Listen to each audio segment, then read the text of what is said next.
Hello అండి. మనం ఈరోజు షాపుల్లో దొరికే మూంగ్ దాల్ ఎంత టేస్టీగా ఉంటుందో అంతే టేస్టీగా ఉన్న మూంగ్ దాల్ని మన ఇంట్లో ప్రిపేర్ చేసుకోవచ్చు. మరెందుకు ఆలస్యం, మనం కూడా ట్రై చేసేద్దాం. నేను చెప్పిన కొలతలతో చేయండి. క్రిస్పీగా రావడమే కాకుండా టేస్ట్ కూడా చాలా బాగుంటుంది. ముందుగా పెసరపప్పుని తీసుకొని బాగా శుభ్రం చేసుకొని దీన్ని ఒక 16 గంటల పాటు నానబెట్టుకోవాలి. ఎంత ఎక్కువసేపు నానబెట్టుకుంటే పెసరపప్పు అనేది అంత బాగా నాని క్రిస్పీగా రావడానికి ఉపయోగపడుతుంది. తరువాత పెసరపప్పులోని నీటిని తీసి దాన్ని మొత్తాన్ని ఫ్యాన్ కింద ఇలా ఆరబెట్టుకోవాలి. ఆరబెట్టిన పెసరపప్పు అనేది తర్వాత ఇలా ఒకదానికి ఒకటి అంటుకోకుండా వస్తే సరిపోతుంది. తర్వాత ఒక బౌల్లో 1 స్పూన్ ఉప్పు, కొంచెం నీటిని వేసుకొని ఉప్పు నీటిని రెడీ చేసుకోండి.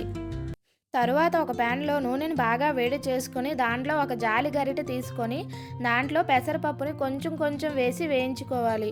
ఎప్పుడైతే నూనెలో నుండి బుడగలు రావడం ఆగిపోతాయో అప్పుడు మనం కలిపి పెట్టుకున్న ఉప్పు నీటిని 1 స్పూన్ వేసుకోవాలి. ఇది వేసినప్పుడు కొంచెం నూనె పొంగుతుంది, కానీ ఇలా వేస్తేనే బయట దొరికేలాగా షాపుల్లో ఉండే మూంగ్ దాల్ మనకి రెడీ అవుతుంది. ఈ ప్రాసెస్ని ఇలా లాస్ట్ వరకు రిపీట్ చేయండి. అంతే అండి, ఎంతో టేస్టీగా ఉండే మూంగ్ దాల్ అనేది రెడీ అవుతుంది. మరెందుకు ఆలస్యం, మీరు కూడా మీ ఇంట్లో ట్రై చేసి ఎలా వచ్చింది అనేది కామెంట్ చేయండి. Do like and subscribe Sangeetha kitchen menus.